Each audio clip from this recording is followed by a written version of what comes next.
Just the quitting and the giving up. Yeah, I think one thing that you just triggered for me, Jonathan, is that, you've got that who am I being, and it's like, who am I being currently, and in that being, who do I want to become, right? So what we're doing right now, we're being who we are in the present moment, and all of it's being driven by who we want to become in the future. So that's the teleological end. We're always driving that way. So I think a defining question for me in the internet lifestyle is, who do I want to what is my lifestyle, and who do I want to be fitting in with? And this is like a kid in the sandbox question on the playground. Who do I want to be friends with? And for me, I wanted to be friends with people that were really, really fun and did what they want, and they didn't complain.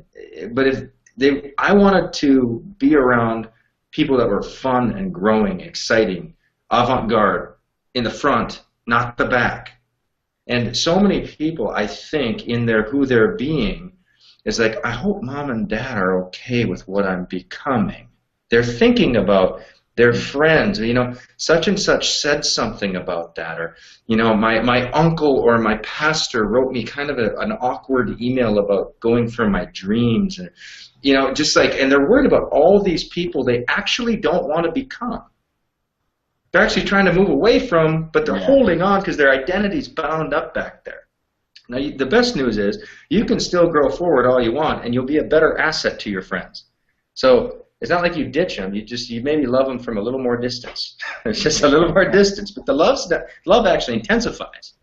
But now you can bring game into their life that can actually change their life.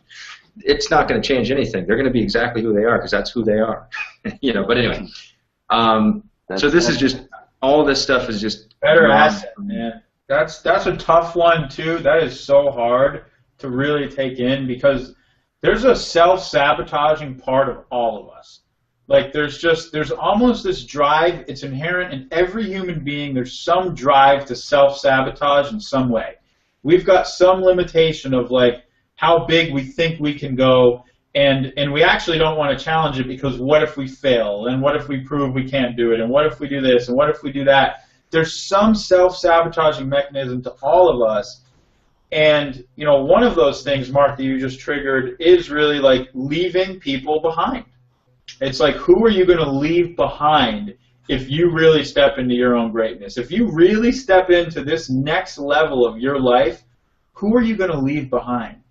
And there's this instant guilt of but I owe my friends, they were there for me when, I was at my worst, or this or that, and that's all true. And I know I've felt this, I still battle with this. I literally still battle. I know. Should I be more than I do? What better friend should I have been calling? Should I do this? Should I do that? But what Mark just said, you'll be a better asset. And honestly, what good are you anyway if you stay behind?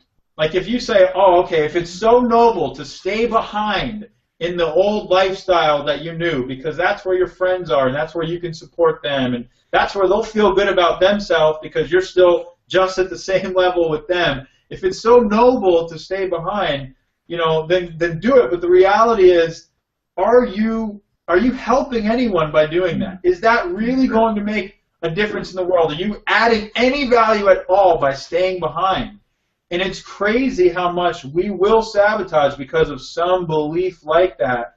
I still battle with it. That's where the skill, I think, comes into, we have to fiercely watch ourselves and fiercely sort of discover these ways that we hold ourselves back.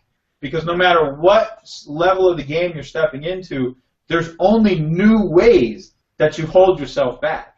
When you distinguish the old ways, that's great. You're going to get through to that next level. But now I'm looking out for all the ways that I hold myself back now. When I step into that meeting with the founder of, Jabra or whatever, who cashed out for $200 million, and I'm instantly thinking, I have no right to be in this meeting. I'm just this stupid little internet direct sales guy. I only made, $20 million.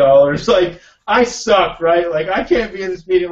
Those are the new ways that I have to distinguish that I hold myself back, and it takes more technology than ever internally to fight through that and say, no, wait a minute, we actually have value to offer this person. There's more value that we're creating in the world. There's bigger things that we can do that they may not even know yet, because the power of our model is the people, and people drive this. And it's like you're always fighting through your own self-sabotaging stuff. If that's just, I don't know if that's helpful at all, but it's the freaking truth.